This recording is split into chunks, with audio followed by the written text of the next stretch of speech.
Abyan, welcome sa aton nga palatuntunan ang Ilonggo Daily Light from God's Word Radio Broadcast.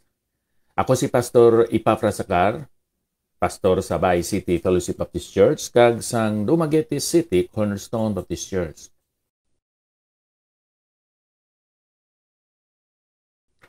Ang amon nga serbisyo dira sa Dumaguete City nagasugod alas 5 sa hapon, kag matapos ini alas 7 sa gabi sa adlaw nga Domingo. Busa kon ara ikaw sa Dumaguete City Domingo sang hapon tubtob sa gabi, amon ikaw ginaagda sa pagpakig-upod sa amon.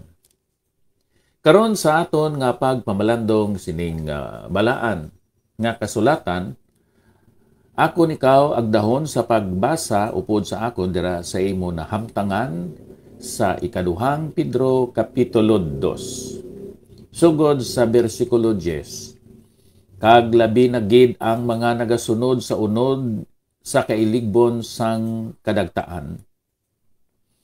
Kag nagatamay sang pagbulutan. Mga makahas kag mabuot-buoton, wala sila nagakurog sa pagpasipala sa mga halangdon. Sa bagay nga ang mga manugtunda, makusog pa kag gamhanan. Wala magdala sing mapasipalahon nga paghukom batok sa ila sa tubangan sa Ginoo. Apang ini sila, subong sang mga sapat nga walay buot, mga tinuga sang kinaugali, na tao nga dakpon kag patyon, nga nagapasipala sa mga butang nga wala nila may baloy. Laglagon sa amuman nga paglaglag kaupon nila. Nga nagaantos sang kalainan subong nga balos sang ila kalain. Sila nagakabig nga kalipay sang adlawon nga pagpatuyang. Sila mga dagta kag mga kasawayan nga nagapatuyang sa ilalimbong samtang sila nagasinalo-salo upod sa inyo. Sila may mga mata nga napunan sang pagpanglahi nga hindi mabusog sa sala. Sila nagahaylos sang mga kalag nga mahuyang. May mga tagipusoon sila nga nasagad sa paghamkon, mga anak nga pinakamalaot. Sa ila pagbiya sang matarong dalanon, nagtalang sila. Nagsunod sila sang dalanon ni Balaam, nga anak ni Beor, nga nagigugma sa suhol sang malain nga buhat. Apang ginbadlong siya bangod sang iya paglapas. Ang asno nga apa, naghambal sa tingog sang tao, kag nagpugong sang kabuangon, sang manalagna. Ini sila mga tuburan nga walay tubig, kag mga alupuop nga ginapalid sang unos. Sa ila natigana ang kangitong-ngito sang kadudulman. Kabay ang Ginoo magapakamaayo, sining mga pulo nga aton ginbasa. Madamo sa mga tao karon nga nagauyat, nagaabre, nagatuon, nagatudlo, kag nagawali sang balang nga kasulatan. Pero, paano naton ma-detect, makilala ang mga sayop nga mga manugwali kag mga manugtudlo kuno abi sang balang nga kasulatan? Ang una nga ginahimo sining mga false teachers abyan, they revile against authority. Wala sila nagatawod, kundi nagapasipala sa mga tao nga ara sa otoridad. Nagalakat sila suno sa unudnon nga mga handom sang ila kailigbon. They despise authority. Kag suno sa sini nga bahin sang balaan kasulatan, mga makahas kag mabuot-buoton, wala sila nagakurog sa pagpasipala sa mga halangdon. Sa bagay nga ang mga manugtunda makusog pa kagamhanan, wala magdala sing mapasipalahon nga paghukom batok sa ila sa tubangan sang Ginoo. Mas sobra pa sila sa ila mga ginahimo kaysa mga manugtunda o kung sa mga angheles. Wala sila mahadlok sa pagpasipala sa mga halangdon kag mga dungganon. Hindi pareho sa mga manugtunda. Ining mga manugtunda, wala gani naga-revile o kung naga-pasipala sa tubangan sang aton Ginoo.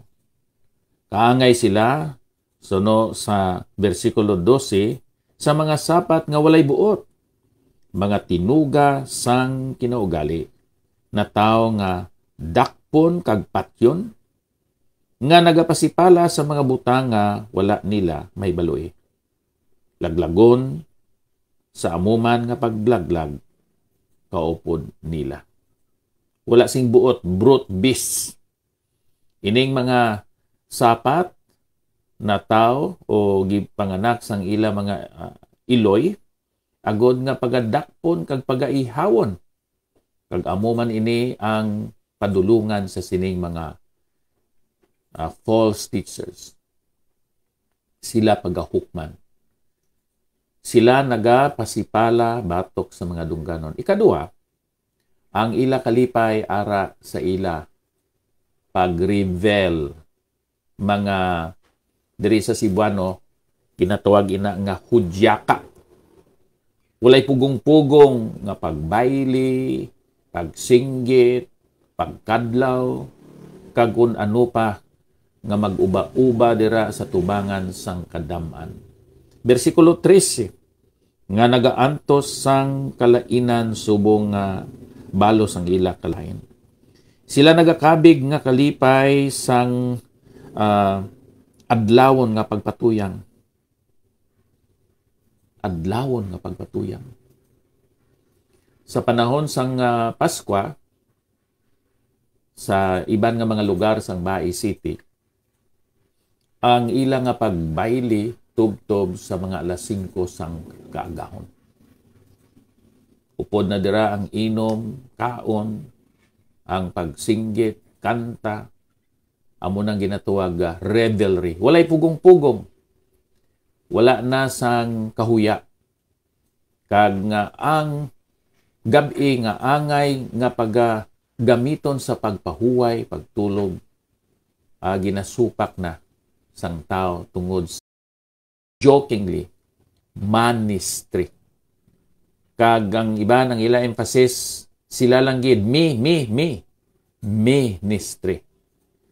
So, bisan pa ang aton Ginoo hindi gusto sini. Kag gingamit sa Ginoo bisan pa ang asno nga apa ka naghambal sa tingog sang tao kag nagpugong sang kabuangon sang manalagna. Kanami nga mensahe sinano. The folly of the prophet. Kabuangon sang manalagna. Kabuangon sang manugwali, kabuangon sang pastor, kabuangon sang ebanghelista. Ano ang kabuangon sang pastor, manugwali, kag ebanghelista? Ang paggamit sa buluhaton sang Dios agod nga makatipon sang kwarta. Kag ini makahuluya nga sahi sang pagpangabuhi. Ang false teacher pasipala sa dungganon. Ang false teacher naghatag panahon sa kalipay sa mga kailigbon. Ang false teacher nagarebuilde, nagasupak, nagabiya sa matarong nga dalan. Kabay pakuntani abyan subong una, mga alagad sa Ginoo aton o sisaon ang aton mga handom sa pag-alagad sa Dios.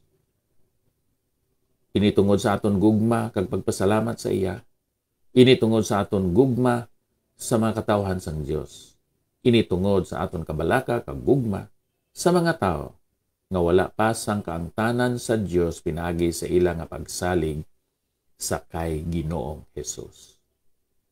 Ginhimo ini nga istasyonan sang radyo abyan hindi tungod sa negosyo, kundi nga sa libre o kun hilway nga paagi, mawali, mapanggas, ang maayong balita sa mga igdulungog kag mga tagipusoon sa mga tao. Agod nga sila makatimbang-timbang kag maghimo sang desisyon. Una, sa paginulsol sang ilang mga sala. Ikadua, sa pagtugyan kag sa pagsalig sa kay Kristo Jesus. Ikatatlo, sa pagbaton sa iya subong, ila kaugalingon o kon personal nga Dios, Ginoo, kag manluluwas sa ilang mga kabuhi. Kabay pakuntani abyan, imo man inabuhaton, mientras may panahon pa ikaw sa paghinulsol kag sa pagsalig sa aton Ginoong Hesukristo. Diyos nga balaan amay namon kabay pakuntani nga may bunga o kon resulta ining amon paghimo sang pagwali sang maayong balita ni Ginoong Hesus. Kabay pakuntani nga mausisa sa mga tao ang pundok o kon organisasyon, grupo, reliyon nga ila gid-intrahan. Kon ang ila bala pastor o kon pangulo sa ilang reliyon nagapasipala, nagapamuyayaw, nagahatag panahon sa mga kailigbon sa unod na pagpangalipay, kag nagasupak, nagabiya sa husto nga dalan o kon mga metodo pamaagi sa pag-alagad sa imo. Ini nga mga butang among ginatugyan sa ngalan ni Ginoong Hesus. Amen. Nairil salamat gid sang imo nga pag-replay sining aton nga segment karon.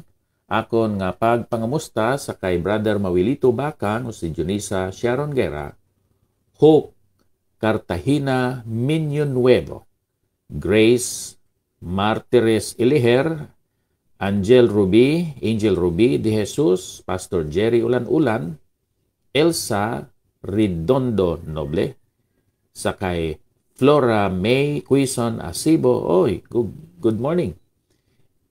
Sa kay Elni Gapulan, and then sa kay Syra Pay Here.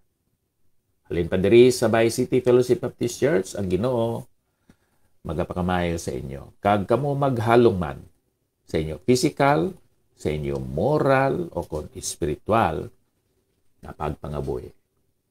May God bless us all. Thank you.